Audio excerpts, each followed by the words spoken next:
l'islam et les sciences modernes est un sujet qu'il faut aborder de front, et vous allez vous rendre compte qu'en même temps que je vais essayer avec vous pendant cet exposé de l'aborder de front, de le faire d'une façon tout à fait particulière. Tant il est vrai aujourd'hui que par rapport à la question de l'islam dans le monde, que ce soit au travers de l'information générale que l'on en a, ou que ce soit par rapport aux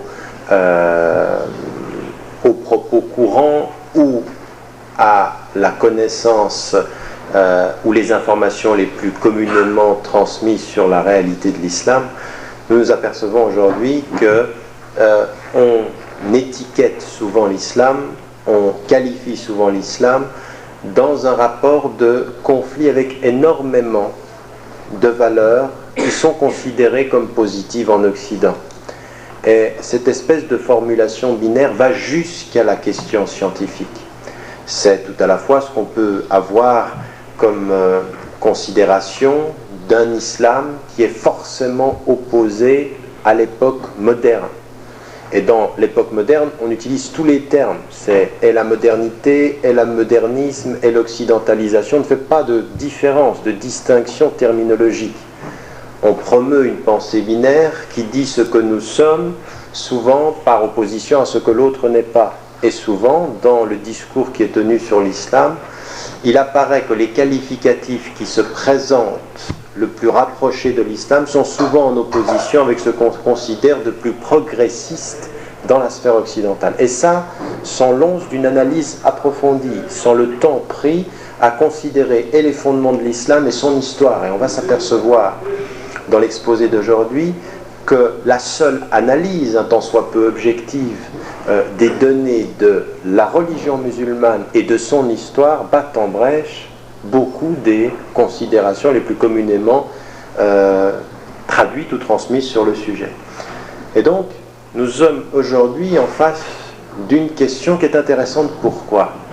Parce que l'on va s'apercevoir dans le domaine des sciences que s'articulent un certain nombre de préjugés qui finalement ont cette tendance, paradoxalement, mais finalement à la réflexion très naturellement, à se confirmer dans d'autres sphères. Il en serait donc de l'opposition de l'islam à une certaine vision du progrès, de la même façon sur le plan social, de la même façon sur le plan politique, de la même façon sur le plan culturel, que cela semble l'être de la question scientifique. Et on s'aperçoit finalement que c'est sans étude que l'on pose l'opposition, et qu'une véritable étude de la donnée fondamentale de l'islam, en passant par la science, va nous permettre de considérer qu'un certain nombre de préjugés qui se sont construits sur le rapport de l'islam à son environnement ne tiennent sur rien, ou tiennent, même beaucoup plus gravement, sur l'amnésie. C'est fou, comme le monde de la communication est un monde amnésique. Les choses vont tellement vite qu'on les retient très peu. Et cette dimension de la pensée scientifique dans son ancrage historique fait grandement défaut aujourd'hui, et nous allons nous en rendre compte. Donc, au terme de cette introduction, ce que je voulais mettre en évidence, et qui me paraît fondamental, c'est de considérer de front cette idée qu'il y a en islam quelque chose qui s'opposerait à la science, à la pensée rationaliste ou à la raison appliquée ou à la science expérimentale, pour essayer de voir effectivement comment les choses s'articulent. Alors, deux façons d'aborder le sujet sont devant nous, et j'en ai choisi une, et je vais vous expliquer pourquoi. La première, ce serait d'essayer de considérer tous les préjugés qui sont à l'ordre du jour et d'essayer de les démonter un après l'autre. Or, cette pensée est une pensée que je refuse. Je refuse ce type d'approche. Pourquoi ? Parce que c'est un type d'approche de l'analyse réactive. Elle considère ce que dit l'autre pour démonter ce qu'il dit pour pouvoir construire son propre discours, et ça n'a rien de scientifique. C'est une réponse, n'est pas une explication. Je préfère, et c'est ce que je vais me concentrer à faire pendant l'exposé, approcher la question avec deux dimensions fondamentales. La première, c'est de déterminer très clairement qu'est-ce que l'on entend par science et qu'est-ce que dit l'islam sur la science ou les sciences et la maîtrise du savoir. C'est donc une approche extrêmement affirmative et qui part de l'intérieur d'un champ de référence plutôt que de répondre à ce qu'en dit un autre champ.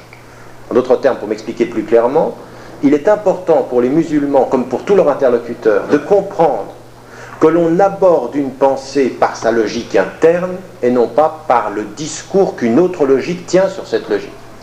Parce que commencer à répondre à une question qu'on nous aurait posée, c'est implicitement admettre que le présupposé de la question de l'autre a quelque validité. Or, on va s'apercevoir qu'elle ne l'a pas, cette validité, et qu'elle est surtout une amnésie, comme je l'ai dit. Première démarche. Deuxième des choses qui me paraît également déterminante, c'est une approche qui va partir de la logique interne de ce que dit l'islam sur les sciences, pour considérer, deuxième temps, l'approche historique, pour se rendre compte que l'histoire de l'islam est riche d'une pensée scientifique qui n'a rien à envier à aucune autre civilisation, bien au contraire, non pas pour glorifier le passé et nous excuser de notre présent, mais pour nous souvenir de notre passé et de nous rappeler à nos responsabilités du présent, et ce sera ma dernière partie, donc en 3 temps, comme je viens de l'expliquer. Prenons donc la première approche, celle qui d'emblée, quand on a un sujet comme celui-ci, qu'entend-on d'abord par science, en particulier quand on parle de science moderne, et qu'entend-on par l'islam au sens où l'islam développe une conception du savoir déterminante. Commençons d'ailleurs par les sciences. Qu'entend-on? Alors là, je ne vais pas faire un cours de terminologie, mais simplement rappeler une chose, des choses très simples. Et dans des sujets comme ceux-ci, il vaut mieux parfois rappeler le simple et l'évident pour ne pas supposer qu'on a compris et s'apercevoir en fin d'exposé qu'on n'était pas d'accord sur les définitions. Ça, c'est un des grands problèmes du dialogue des civilisations aujourd'hui. C'est de commencer un dialogue en pensant qu'on parle de la même chose et de se rendre compte à la fin de la discussion qu'on ne s'était pas mis d'accord sur les termes. Quand on parle de science et quand on parle d'approche scientifique, 2 choses apparaissent immédiatement, surtout quand on parle de science moderne. La première démarche, c'est celle de la connaissance au sens de la maîtrise intellectuelle, c'est-à-dire la connaissance, le constat, la compréhension de comment fonctionne soit l'espace de la nature, soit l'espace du corps humain, une réalité, une matérialité, un univers. C'est d'abord donc cette connaissance avec une perception fondamentale qui est derrière la connaissance, à savoir la maîtrise de la logique des rapports de cette matière à son environnement, de cette matière en tant que telle.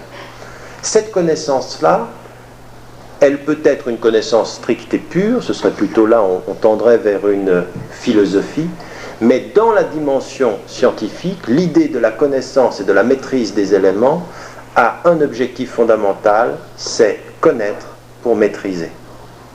Et c'est très important. Par rapport aux sciences modernes, le passage de la connaissance, de la compréhension à la maîtrise, c'est le passage à un rapport d'objectivité au monde, à sa maîtrise, c'est-à-dire à la possibilité d'exercer son pouvoir. Et ce n'est pas rien quand l'homme a comme défi principal celui de gérer son pouvoir, et on va s'en apercevoir en particulier avec les quelques questions que vous avez vous-même posées sur la question de l'actualité aujourd'hui, que ce soit en matière de génétique ou que ce soit en matière de médecine. Ces sciences-là, de la connaissance à la compréhension, à la maîtrise, au niveau intellectuel, et la maîtrise, ce peut être ensuite bien entendu au niveau de tout produit de l'intelligence qui permettrait une meilleure maîtrise, que ce soit par les ordinateurs ou que ce soit par tout autre produit de l'intelligence humaine. Cette connaissance et cette compréhension, on va s'apercevoir qu'à la source même du message coranique, quelque chose est dit sur cela. Et que, contrairement à tout ce qui nous est trop souvent répété, de l'idée que l'islam, puisque c'est une religion, s'apparente à tous les discours religieux qu'on a connus, et en particulier avec cette mémoire lourde que l'on a du religieux au Moyen-Âge, l'islam, comme toutes les autres religions, n'enseignerait que le dogme, la dogmatique, à savoir quoi? L'autorité du dogme contre la liberté de la raison. Or, le retour même au texte coranique nous fait dire qu'il n'y a rien de cela. Que même certains savants très très tôt sont allés jusqu'à remettre en cause l'idée d'une approche dogmatique. Le dogme étant une vérité que l'on révèle et que l'intelligence n'a pas à comprendre. Elle y croit par l'autorité de sa seule formulation. Or, on s'aperçoit que rien dans le texte coranique ne dit sa vérité par le seul fait d'être dit, et qu'à chacune des affirmations fondamentales de la présence du Créateur à l'engagement de l'homme, il y a systématiquement un principe qui oriente l'intelligence à comprendre ce qui est dit. Et vous allez vous en rendre compte, je vais y revenir. Revenons donc à ce que dit l'islam de la science et à ce que dit l'islam de la connaissance. Et c'est à cela que j'aimerais vous rendre attentif au début de cet exposé. Et je ne veux pas faire trop simple parce que la question n'est pas si simple.